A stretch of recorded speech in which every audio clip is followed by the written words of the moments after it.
நல்ல ஒரு டிஃப்ரெண்டான டேஸ்ட்ல ரொம்பவே நல்லா இருக்கும். குக்கர் வச்சுக்கலாம். 1/2 கிலோ எலும்பில்லாத சிக்கன் வாங்கியிருக்கேன். நல்லா கழுவி சுத்தம் பண்ணி எடுத்து வச்சுக்கோங்க. இந்த சிக்கன் சேர்த்துடலாம். கொஞ்சமா உப்பு சேர்த்துடலாம். 1/4 டீஸ்பூன் அளவுக்கு மஞ்சத்தூள் சேர்த்துடலாம். 1/4 டீஸ்பூன் அளவுக்கு பெப்பர். ஒரு 1/2 கப் அளவுக்கு தண்ணி சேர்த்தா போதும். கலந்து விட்டுட்டு ஒரு 3ல இருந்து 4 விசில் விட்டாலே போதும். இப்போ ஓபன் பண்ணி பார்க்கலாம். இப்போ இது ஒரு பீஸா நம்ம எடுத்துடலாம். இப்படி பிச்சு போட்டுருங்க. இப்போ ஒரு கடாய் வச்சுக்கலாம். 1 டேபிள் ஸ்பூன் அளவுக்கு எண்ணெய் சேர்த்துடலாம். 5 பல்லு பூண்டு, கொஞ்சமா கருவேப்பிலை, 2 பெரிய வெங்காயம் பொடியை நறுக்கி வச்சிருக்கேன். கொஞ்ச நேரம் வெங்காயம் நல்லா வதங்கிடணும். ஒரு சின்ன தக்காளி எடுத்து பொடியை நறுக்கி வச்சிருக்கேன். 1 டீஸ்பூன் அளவுக்கு இஞ்சி பூண்டு பேஸ்ட் சேர்த்துடலாம். 3 பச்சை மிளகா பொடியை நறுக்கி இருக்கேன்.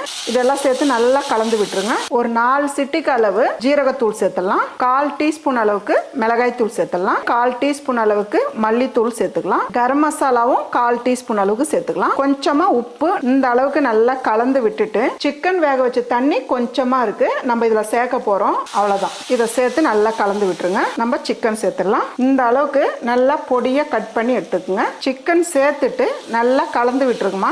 எல்லாம் சிக்கன் இப்படி ஓரமா ஒதுக்கிடுங்க. கொஞ்சமா எண்ணெய் சேர்த்துடலாம். 2 முட்டை சேர்த்துக்கிறேன். பெப்பர் சேர்த்துடலாம். 1 நிமிஷத்துல இருந்து 2 நிமிஷம் வரலாம் அப்படியே மூடி வச்சிடுங்க. பாருங்கம்மா, நான் கொஞ்ச நேரம் விட்டுருக்கேன். திருப்பி விட்டு கொஞ்ச நேரம் அப்படியே இருக்கட்டும். பாருங்க, முட்டை ஓரளவுக்கு வெந்ததும் இப்படி கட் பண்ணி விட்டுருங்க. ஒரு சூப்பரான சிக்கன் பொடி மாஸ் ரெடி.